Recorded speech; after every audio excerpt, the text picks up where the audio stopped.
Today, we're diving into the incredible life of Sudha Murty. You might know her as an engineer, or maybe an author, or a philanthropist. But how do all those pieces fit together? Well, we're going to unpack the simple, powerful principles that guided her entire journey one step at a time. So let's set the scene. It's 1974. A young, brilliant Sudha Murty is a student at one of India's top schools. She spots a job notice from Telco, a huge company. But then she sees it, a little line at the bottom that basically says, "No girls allowed."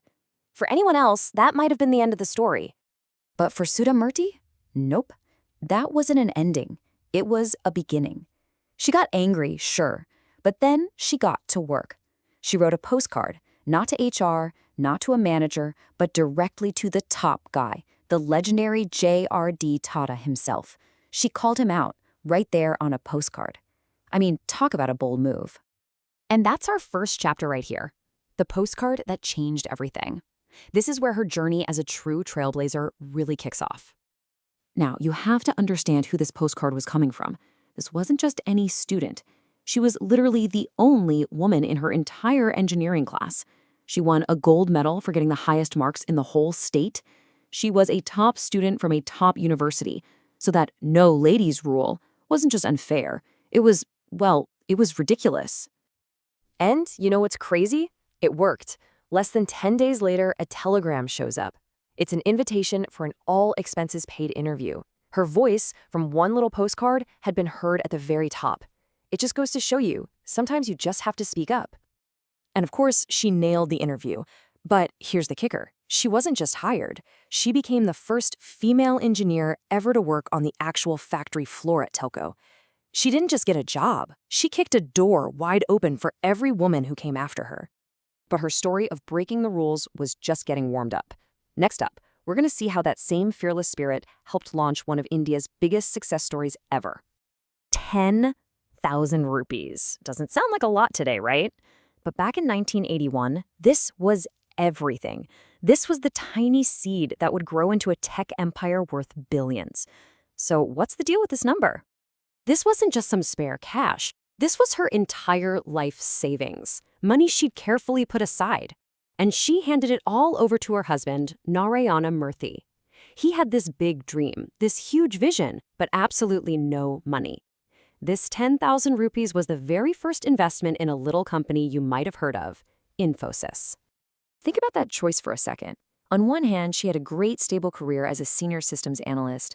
On the other, her husband's dream, which was, just a dream at that point. She bet everything, her savings, her security, on that dream.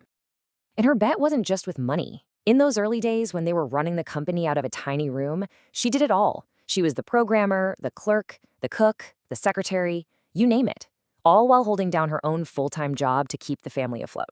That's what you call commitment. Okay, so we've seen the engineer and the investor, but there's this whole other side to Sudha Murty that's just as powerful, the storyteller, a role that has touched millions and millions of lives. 6 million. And that's just a conservative estimate. This number isn't about sales figures. It's about connection. It's a measure of just how deeply her stories have resonated with people all over the world. So what's her secret? Well, for one, her world is huge. She's written over 40 books for kids and grown-ups in multiple languages. She draws on everything, her own life, her travels, old myths, and weaves it all together with these core themes of gratitude, compassion, and just basic human decency. And behind it all, there's this really beautiful mission. She grew up with grandparents telling her stories, and she was worried kids today were missing out on that. So she decided to become a kind of grandmother to the whole nation, passing down timeless values and life lessons in the simplest, most wonderful way. And, people have noticed she's won some of India's highest literary honors, which really cements her place as one of the country's most important and, frankly, most loved authors. All right, and this is where the story comes full circle. We're about to see how her life's work in philanthropy ties all the way back to that very first job interview and the man who gave her a chance. When she was leaving Telco to help start Infosys, J.R.D. Tata gave her this piece of advice. And it wasn't just a nice thing to say. For her, it became a promise, a guiding principle that she would spend the rest of her life fulfilling. And how did she fulfill that promise? through this, the Infosys Foundation. She started it in 1996, and it became the engine for her mission to use her incredible success to lift other people up, focusing on the big stuff like education and healthcare. And the impact, I mean, just look at these numbers. They're staggering. 70,000 libraries, 16,000 toilets, 2,300 homes built for flood victims. These aren't just stats on a slide. They represent real change in the lives of countless people. It's philanthropy with an engineer's mind and a storyteller's heart. For all this work, she's been given some of India's highest civilian awards, the Padma Shri and the Padma Bhushan. And she was the very first woman to ever receive the prestigious Global Indian Award. It's recognition on a national and global scale. So you've got the engineer, the investor, the author, the philanthropist. What's the one thing that connects all these incredible roles? It all comes down to a deeply held philosophy of living a simple life. This just says it all, doesn't it?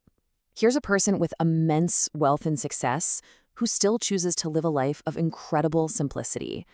It's a powerful reminder that her values aren't defined by what she owns, but by what she contributes. This isn't about saving money. It's about focus. It's about freeing up your resources and your energy for what really, truly matters. Which leaves us with this final big question. Sudha Murty's life really challenges us to ask ourselves, what does success actually look like? Is it about what you get for yourself, or is it about what you give back? Her journey, from that one defiant postcard to a lifetime of service, gives us a pretty powerful answer.